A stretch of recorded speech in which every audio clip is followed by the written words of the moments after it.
Buenas tardes, queridos amigos. Seguimos con el ciclo dedicado dentro de la doctrina social, a la encíclica Fratelli Tutti. Para presentar esta segunda parte de la encíclica, tenemos con nosotros a Luis Miguel Castro Sanz, Buenas tardes. sacerdote de aquí de Zaragoza y que trabaja en el Actur, ahí en un equipo pastoral, que anda también dentro de lo que es el mundo de la Juventud Obrera Católica, la JOC, que tuvo unos cuantos años también de experiencia pastoral en el mundo rural, pero sobre todo en el barrio de la Jota, ¿verdad? Sí. San Pío X, ahí estuviste también unos cuantos años. Que luego hizo un paréntesis para irse a completar estudios en Roma, y ahí hizo sociología. Dentro de la sociología se dedicó fundamentalmente a la especialidad de doctrina social y sobre eso hizo también su tesis. Una tesis curiosa dentro de lo que es el mundo de la teología y de la doctrina social, porque se dedicó a la cuestión de la vivienda en zonas urbanas y a la luz de la doctrina social, y siempre en relación con el movimiento, los movimientos de base, los movimientos urbanos, de ciudadanos, con sus reivindicaciones y sus reclamaciones. Hoy lo tenemos precisamente para hablar de esta, con un título muy curioso que ha puesto a su intervención de hoy: una mejor política para un mundo mejor, en la Fratelli Tutti. Es que buenas tardes, Luis Miguel.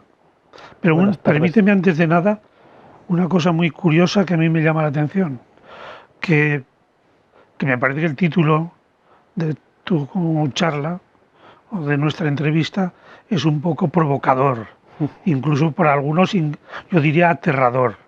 Esa mezcla de política y religión, y los curas metidos en política, a mucha gente le da pánico, ¿no? Entonces quisiéramos que nos explicaras un poquitín, que nos situaras un poco en contexto, para evitar prejuicios y para quitarnos de encima ese pánico que pueda darnos. ¿Crees entonces que podemos hablar perfectamente de una política desde una perspectiva o desde unas convicciones religiosas? Sí, bueno, yo creo que esos malentendidos, esos prejuicios que pueden surgir, es sobre todo porque cuando hablamos comúnmente de política, nos referimos sobre todo a una dimensión de la política, que es la política partidista.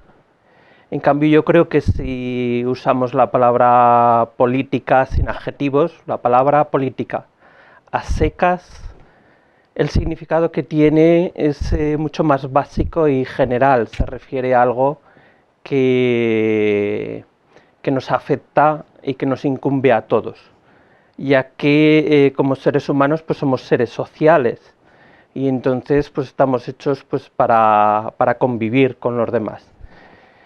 Y lo hacemos agrupándonos en colectividades, que es lo que se llama la polis, la ciudad en griego.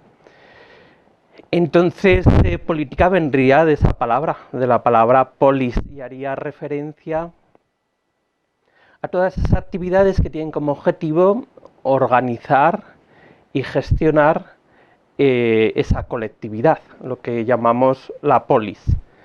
Por lo tanto, tiene algo que ver con algo mucho más propio de la esencia del ser humano, ¿no? Que a todos nos incumbe, en concreto en nuestra dimensión como seres sociales. Y en ese sentido, pues tenemos que partir como creyentes que la buena noticia del reino que nos trae Jesús es para transformar todas las dimensiones de la persona. Y por lo tanto también pues la dimensión social y dentro de ella pues la actividad política. ¿Y con qué objetivo? Pues para conseguir un poco lo que nos expresa el título de la Fratelli Tutti, para conseguir que vivamos y que tratemos también a los demás con la dignidad que nos corresponde como hijos de Dios y por lo tanto que nos tratemos como hermanos, sin discriminar, ni marginar, ni dejar a nadie al lado. Oye, en la tradición, tanto filosófica como cultural, también religiosa, la dimensión política, que como bien has dicho, es una dimensión del ser humano de la que no puede zafarse. Cuando nos preocupamos si tenemos barrendero en la calle o si nos preocupamos de que haya suficiente alumbrado para volver tranquilos por la noche, o cuando nos preocupamos de que el precio de la vivienda sea asequible a todo el mundo. Eso es practicar la dimensión política, ¿no? Pero claro, hoy da la impresión de que ese hálito que tenía de prestigio se ha venido abajo. ¿Y tú crees que el Papa, al tener en cuenta y al comentar el sentido de la política, tiene en cuenta este desprestigio y el malestar de muchos, que yo por lo menos personalmente también me incluyo, ¿no? Que estamos pues muy, si no digo escandalizados, al menos muy descontentos y muy insatisfechos con la dimensión de nuestros políticos actuales? ¿Se trasluce eso también un poco en esta encíclica? ¿Coincide el Papa con la gente en esta forma de consideración de lo político hoy? Sí, ya el Papa en intervenciones anteriores, sobre todo en los discursos que tiene en los encuentros con los movimientos populares, pues él ya muestra ahí esa preocupación, ¿no? Ve un peligro en tal como está funcionando la política actualmente, porque la ve como que estuviera como que corre el riesgo de estar dominada por grupos económicos, por grupos mediáticos que puedan de alguna manera dejar a un lado la participación, el protagonismo de la gente, del pueblo, ¿no? Es algo que ya también recogían los papas anteriores, ya en la 80ª Adveniens, en el año 71, pues se comenta se expresa esta preocupación, ¿no? Por esta falta de participación, de representatividad de los ciudadanos en la vida política, y a la vez pues ya allí se demanda una mayor participación por parte de, de los ciudadanos, y que se facilite, por lo tanto, que ellos pues se puedan implicar más en las tomas de decisiones de aquellos temas que incumben a todos. Y eso pues coincide un poco pues con ese malestar que estabas comentando tú, que se ve en los últimos años de la gente en relación con la democracia representativa. Como la gente siente que sus representantes ni les representan ni hablan en su nombre, sino que más bien lo hacen en el nombre de grupos económicos o grupos hegemónicos, ¿no? Que imponen de esa manera pues su fuerza en la vida política. Lo que sí que hace el Papa en esta encíclica, en la Fratelli Tutti, es situar todo este malestar que, como digo, él ya iba comentando en intervenciones anteriores, en esa preocupación porque la política no puede contribuir a hacer realidad ese proyecto de fraternidad universal, que ocupa un lugar central en el cristianismo, tal como comentaba antes, y que es el tema de fondo de la Fratelli Tutti. ¿Y qué tipo de política entonces propone el Papa para ayudar a superar o a recuperar esa dimensión profunda y esencial de la política, y de esa política que tiene en cuenta el cambio del mundo?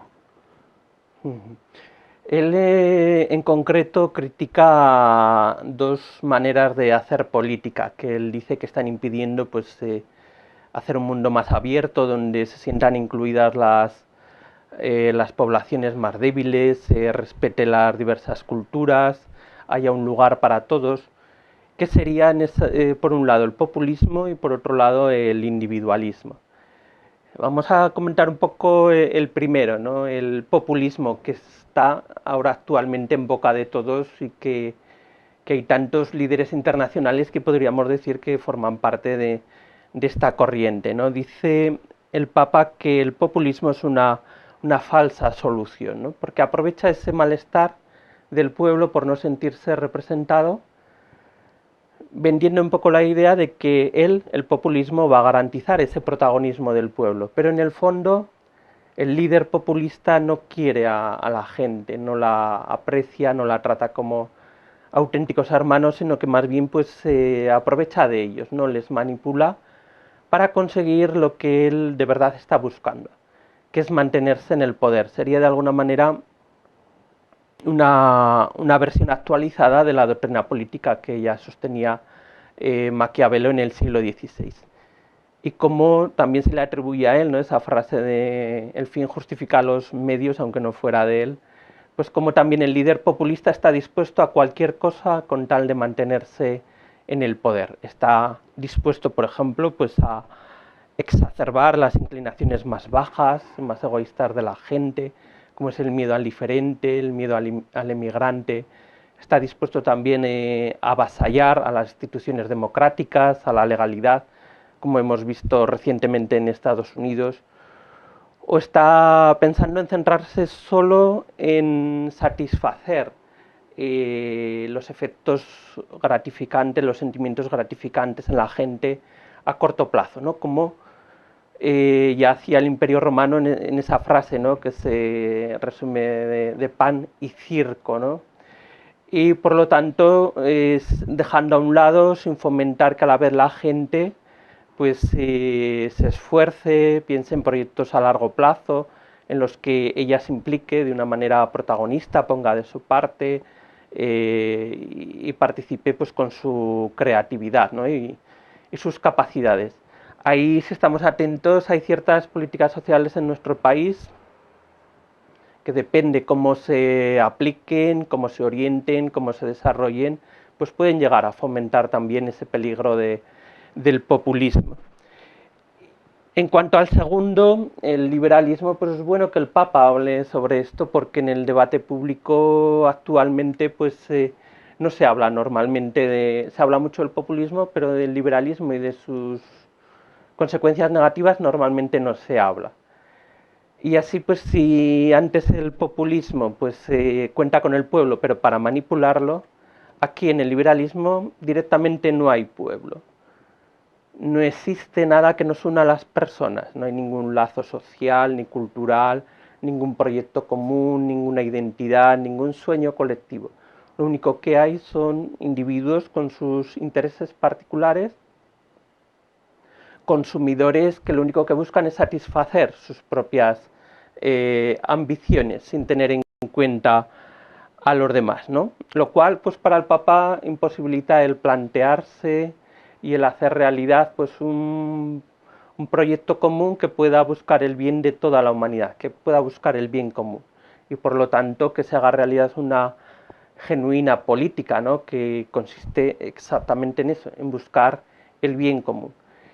Y avisa pues que es falso lo que ese optimismo que transmiten algunas corrientes neoliberales, que lo concretan en lo que llaman la teoría del derrame, que con tal de que cada uno busque lo suyo conseguiremos el beneficio de todos. Pero el Papa avisa que por un lado eso en el mundo económico lleva a que se impongan los más fuertes y por otro lado en la política lo que lleva es que sea la economía la que gobierne la política y que ésta se convierta más que en un campo de diálogo, de encuentro, en un campo de confrontación entre diversos intereses en los que se imponen los más fuertes y los más violentos, y además también lleva a cuestionar a los políticos y a las instituciones donde ellos están presentes, a que se les critique porque no son capaces de satisfacer nuestros deseos, los de cada uno de nosotros, aquí y ahora.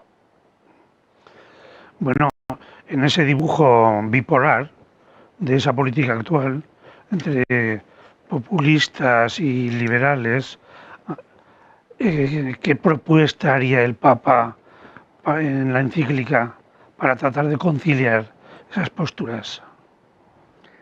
Pues él lo que pide es que, de alguna manera, propone pues que se rehabilite la política, que la política recupere su sentido genuino, que la política sea expresión de lo que los anteriores papas llamaban la caridad política, y a Pío XI le llamó amor social, y que el Papa Francisco lo llama ahora amor político, que sea expresión de amor, de querer a todos aquellos que forman parte de la polis, de la colectividad que esos políticos están encargados de gobernar, y que por lo tanto pues que lleve a buscar el bien de todos, el bien común, el bien de todas aquellas personas que forman parte de la colectividad, de todos y de cada uno, tal como ya Aristóteles pues hablaba en la Grecia clásica. Entonces, para realizar este proyecto de amor político, el bien común, pues dice el Papa Francisco que hace falta un proyecto común, un proyecto político, social, cultural, compartido, ¿no? En el que se haga realidad la recuperación y el fomento de una categoría que él da mucha importancia, que es la categoría de pueblo. Y con eso se refiere, o sea, al conjunto de gente que se relaciona, que convive, que dialoga, que no se enfrentan entre ellos, que conjuntamente van encontrando y diseñando pues unas ideas, unos proyectos comunes, y que a la vez están abiertos a lo que otras colectividades les puedan aportar y dispuestos también a acogerles, no se encierran en sí mismos. Y frente al desprecio de las instituciones públicas que fomenta tanto el populismo como el liberalismo, el Papa no propone su desaparición o su debilitamiento, sino su reforma, su coordinación, su mejora. Y algo muy interesante que viene en línea pues, con todas esas propuestas que hay en la sociedad de fomentar la ciudadanía activa, la participación ciudadana, que el conseguir que los ciudadanos se impliquen más en el desarrollo y en la aplicación de las políticas públicas y en el funcionamiento de las instituciones públicas. Y en concreto él pues lo que pide es que la actividad política se abra a la participación de los movimientos populares. Dice que de esa manera pues se conseguirá algo que ahora en la política actualmente no se vive, y es que la gente más débil se siente integrada en la actividad política y se sienta protagonista de la misma, ¿no? De tal manera que así que se conseguirá pues que se les trate como auténticos hermanos, ¿no? Que pasa por valorar a la gente que sufre, por tenerla en cuenta, porque ellos aporten, porque ellos pongan también de su parte y colaboren, ¿no? Para solucionar los problemas que nos afectan a todos. Entonces, de esa manera dice el Papa que se viven dos cosas muy importantes en la doctrina social de la Iglesia. Por un lado, la opción preferencial por los pobres, y por otro lado, el principio de subsidiariedad. Y en este caso concreto de la opción por los pobres, pues para el Papa, si vive de verdad esa opción, la política le ha de llevar a defender como algo básico en su actividad que de verdad se hagan realidad los derechos humanos, ¿no? Habla de una globalización de los derechos humanos. Eso va un poco también en línea con una propuesta que ha habido ya que hizo hace unos años las Naciones Unidas, se llama el enfoque de los derechos humanos, que todas las políticas públicas lo que busquen de fondo sea defender y hacer realidad los derechos humanos. Y eso lo hemos visto ahora pues con el tema de las vacunas con el coronavirus, como el Papa ya ha intervenido defendiendo un derecho universal que es el derecho a la salud. Y por lo tanto que se globalice esa globalización del derecho a la salud, que se concreta que todo el mundo tenga acceso a las vacunas. Y también en ese sentido, pues si es una política que busca el bien común, tiene que estar atenta y defender y cuidar todas las dimensiones de la persona, también la económica. Y por lo tanto buscar que la economía también se someta a la política, y eso lleva consigo pues que la economía sea capaz de poner a la persona en el centro y de fomentar la creación de puestos de trabajo en vez de destruirlos. Sí, un pequeño paréntesis antes de seguir un poco con esta propuesta de fondo, ¿no? Del sentido de la caridad política aplicada efectivamente a una política que tiene que reeducarse y recuperar no solo el prestigio, sino que ese prestigio sea resultado precisamente de un redimensionamiento ético de sus estrategias, de sus tácticas y de sus decisiones, ¿no? Pero ese paréntesis me hace pensar en que la expresión caridad política, que efectivamente me llama mucho la atención, querría resaltar yo a ver si ha calado en la comunidad cristiana. Los cristianos hablan de caridad política, porque ¿no crees tú que un poco ocurre que cuando en la iglesia se habla de caridad, la reacción inmediata de los feligreses, de los cristianos más practicantes, es darle una limosna al mendigo que está en la puerta y a creer que con eso ya han cumplido con sus deberes de caridad? ¿Tiene la iglesia en sus miembros calada esa dimensión de lo que es la caridad política en lugar de una caridad sentimental? Pues seguramente puedo decir que no. Y por eso esta llamada al amor político, que ya lo hace también el Papa Francisco en la Laudato Si, es algo que tenemos que cuidar también en las comunidades cristianas, en la educación y en la formación de los cristianos, que no solo es querer a la otra persona individualmente, como tú estás comentando, sino que es querer a la colectividad, asumir esa actitud de amor político, amar a toda la gente que con nosotros forma la polis, ¿no? La ciudad de Zaragoza, la Comunidad Autónoma de Aragón, el Estado español, la Unión Europea, el mundo entero. Entonces seguir fomentando ese amor hacia los que conviven con nosotros, a los que están con nosotros, ¿no? Y buscando el bien de todos, y por lo tanto, ¿cómo nos tenemos que organizar? ¿Qué tenemos que diseñar ahí? ¿Qué acciones podemos hacer realidad para que el conjunto de la gente que forma esa comunidad con nosotros se encuentre bien? No solo actuar con una persona en concreto, sino a la vez colectivamente, con todos, qué es lo que hay que decidir, qué es lo que hay que organizar, qué es lo que hay que hacer para buscar que también esa colectividad, esa polis se sienta bien, se sienta querida y se sienta que los cristianos nos preocupamos por ella. Sí, y por expresar, ahora volviendo ya a la gran propuesta, ¿no?, de un proyecto en el que toda la sociedad y los políticos haciéndose eco y gestores precisamente de esa sensibilidad cultural por lo social, ¿no?, pues dirían que dedicarse en cumplimiento del sentido general para conseguir el bien común. Pero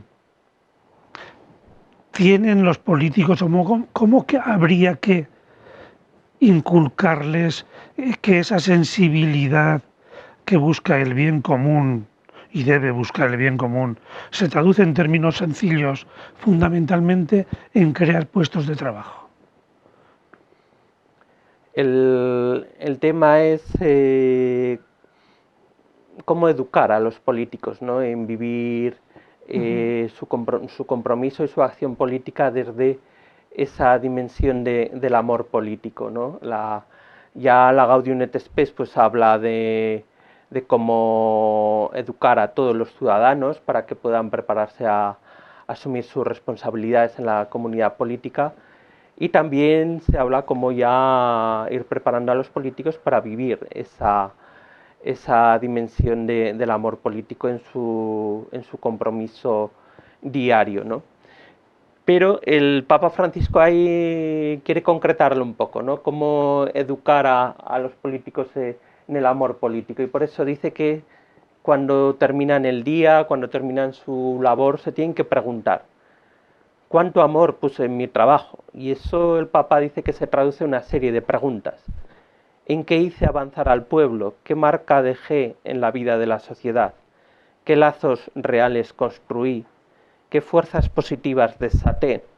¿Cuánta paz social sembré? ¿Qué provoqué en el lugar que se me encomendó? Pero al mismo tiempo también que plantea estas preguntas añade algo muy interesante, y es que se procure humanizar al político, que en su vida diaria, en sus relaciones interpersonales, se sienta querido y sea capaz también de querer a los demás.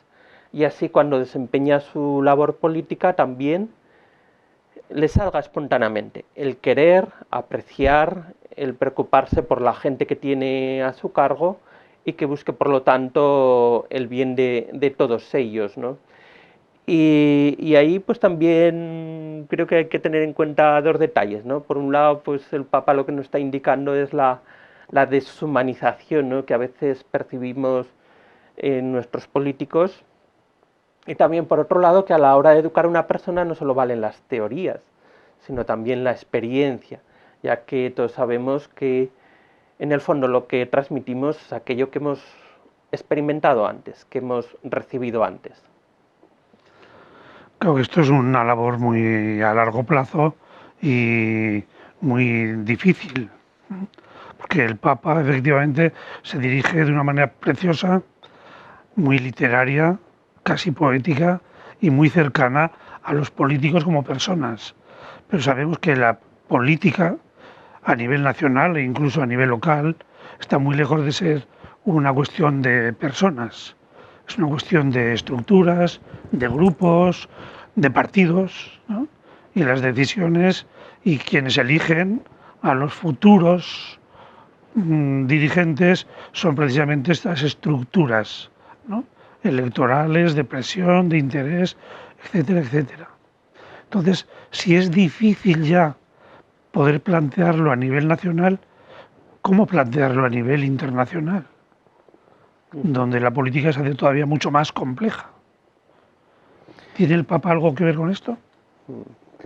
El Papa parte de una experiencia que todos nosotros, a poco que veamos el telediario, leamos un periódico, escuchemos la radio, miremos por internet, pues percibimos que a nivel internacional los estados se sienten muy débiles ante el poder económico que funciona a ese nivel, a nivel internacional, y que muchas veces se escapa al control de los estados.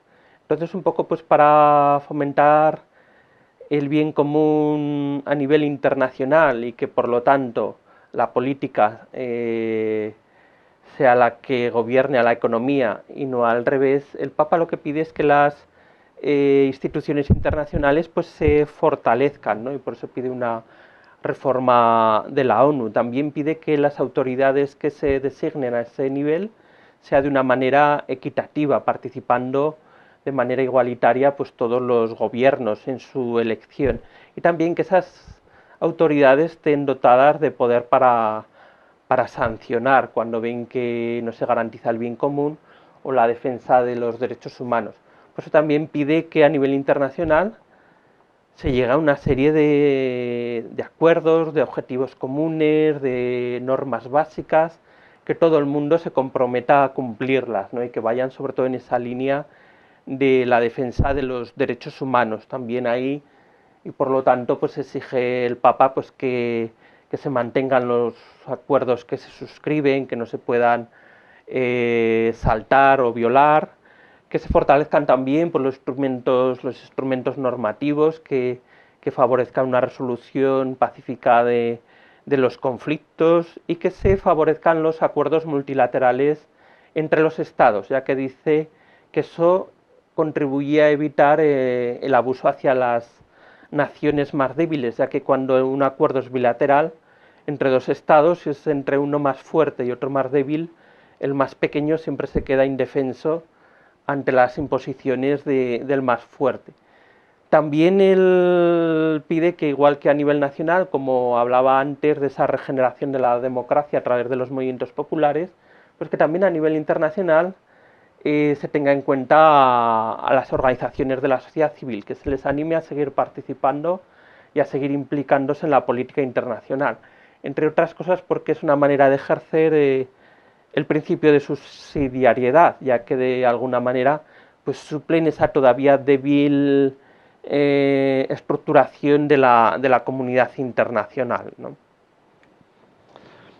Y en estos momentos en que la política internacional está tan polarizada, tan enfrentada, creando tantas dificultades dentro de sus propios países,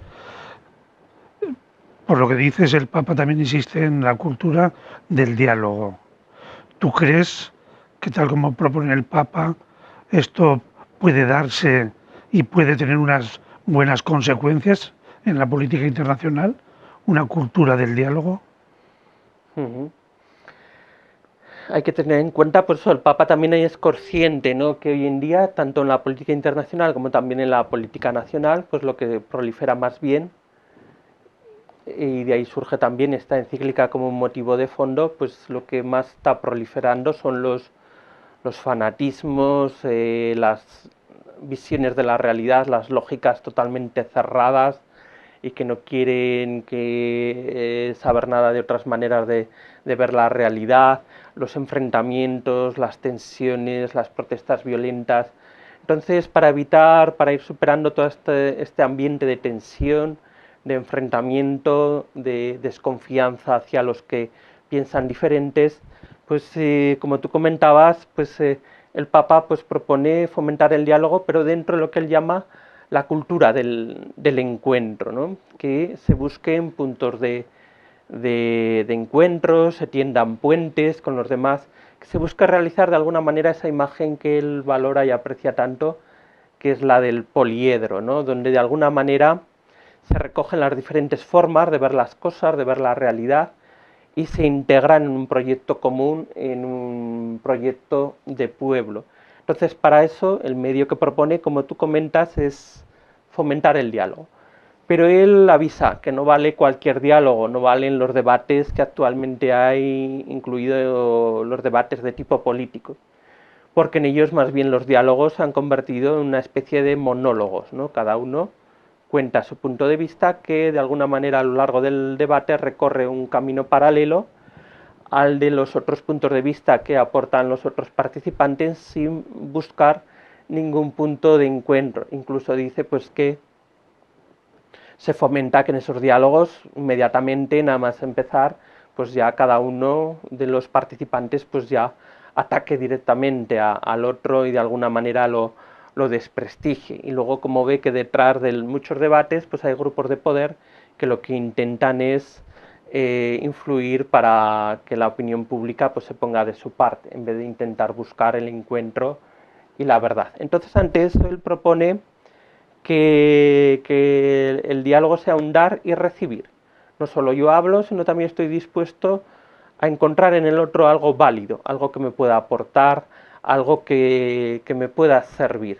Y que aunque no comparta nada de lo que está diciendo, que haga un esfuerzo por comprender de dónde parte, por qué está diciendo eso, qué es lo que le mueve en el fondo a hablar y a opinar de esa manera. Y así pues se podría ir consiguiendo pues una síntesis que supere tantas posturas maximalistas y frentistas que hay ahora en la realidad, ¿no? Y por lo tanto esa síntesis pues lo que busque sea una verdad irrenunciable, que tiene que estar siempre, se tiene que buscar siempre en cualquier diálogo, en cualquier debate, que es defender la dignidad de cada persona como hijo de Dios que es lo que llevará a buscar el bien de todos, el bien común.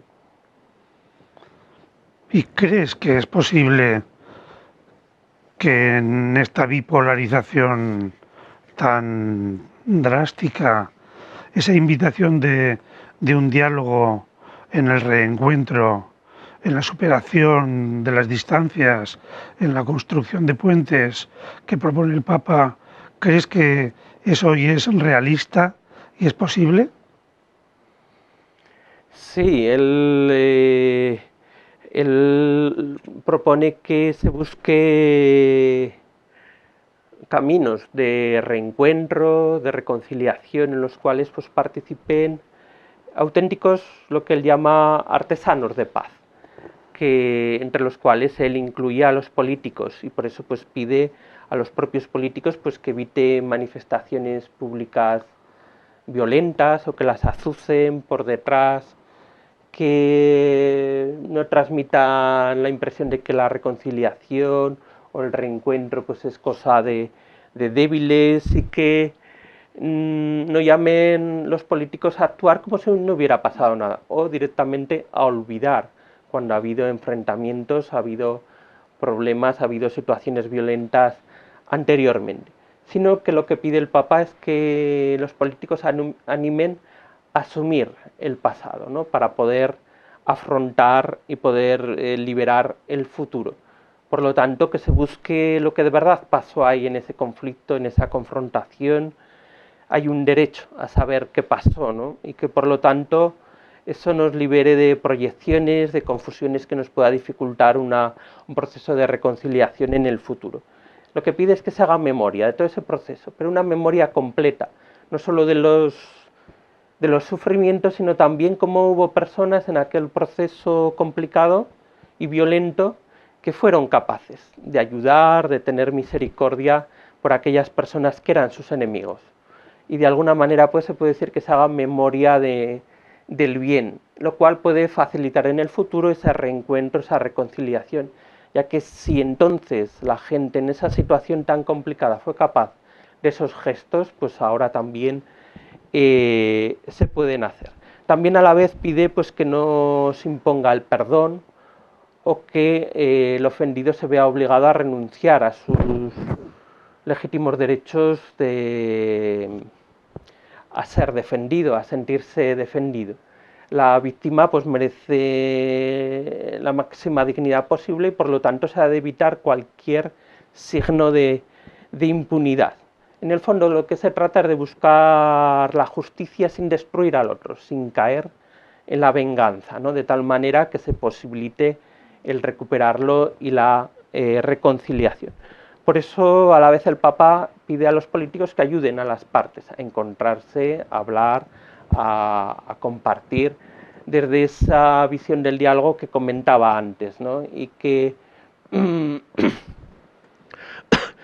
consiste, pues como decía antes, en buscar la otra parte que puede aportar de positivo, que puedo también descubrir algo que sea válido, algo que pueda contribuir a que podamos salir de esta situación tan complicada que hemos vivido. Y que más que fijarnos en lo que hizo mal, que nos fijemos en lo que puede hacer bien en el futuro, qué posibilidades tiene para que de verdad pues, podamos recuperar la convivencia, qué puede poner de su parte, ¿no? Y ver al otro, por lo tanto, como una promesa de que se puede salir adelante. Ahí también llama la atención dos cosas más a tener en cuenta. Por un lado, pues que en esos procesos de reconciliación se tenga en cuenta a los más débiles, que igual a veces pues, se les invisibiliza, no se les invita a participar en los procesos de paz, se cree que es solo cosa de políticos y de instituciones, y por otro lado también que se cuide mucho de fondo si nos está contribuyendo al desarrollo humano integral, a superar injusticias, si igual se está fomentando el desprecio o la ofensa a los descartados, porque dice el Papa que eso sería el mejor caldo de cultivo pues para que no se pueda solucionar esa situación de conflicto y para que vuelva de nuevo otra vez una confrontación. Así el Papa comenta que la verdadera paz solo se puede conseguir partiendo de los últimos, de sus problemas y de sus sufrimientos. Lo que querría decir para los creyentes que solo podemos resucitar este mundo si somos capaces de partir de los crucificados, de sus problemas y de sus necesidades. Oye, mientras hablabas, nos han puesto una imagen de los disturbios callejeros que abundan, ¿no? En nuestro tiempo, en nuestro país y en el mundo entero. Muchos de estos disturbios callejeros, extremadamente violentos, sabemos que están alimentados precisamente por instancias políticas. Y por instancias políticas importantes en los respectivos países. Vimos el final de Trump en Estados Unidos. Estamos viendo aquí en España también, pero en toda Europa y en muchos lugares del mundo, la violencia y el enfrentamiento está fomentado por los propios políticos que de ahí consiguen obtener cosas que responden a sus intereses. Tenemos, por lo tanto, mucho que atender a este llamamiento del Papa, ¿no? Porque necesitamos una educación de los políticos y necesitamos también una educación de la sociedad para que entre todos fomentemos y formemos una cultura y una sensibilidad que busque el bien común, como nos has dicho, que busque la atención de las necesidades humanas, sobre todo de los más necesitados, ¿no? Que busque en eso que es una especie de estereotipo, que lo resume todo, que no es únicamente eso, pero que fundamentalmente lo mejor es buscarle a cada ser humano el puesto de trabajo donde desarrollar sus capacidades, ¿no? Y que en nombre de eso, para que él ahí con sus capacidades pueda entrar en diálogo con los demás, en relación con los demás, aportar también su ayuda, ¿no? Pues para hacer todo eso efectivamente tenemos un reto muy serio, muy fuerte, bastante largo, pero es obra de todos. Entonces recojo en ese sentido tu expresión de lo que el Papa nos dice en esta encíclica. Invito a todos a que podamos leerla y leerla además compartiendo, como hemos hecho en la semana pasada y hoy, en este ciclo dedicado a la Fratelli Tutti, y desde esa encíclica pues tratar de crear una sensibilidad dentro de los cristianos y dentro de lo que es nuestra sociedad. Gracias, Luis Miguel, y esperamos encontrarnos muchas veces en estos ciclos. Gracias a ti y gracias a todos ustedes. Buenas tardes.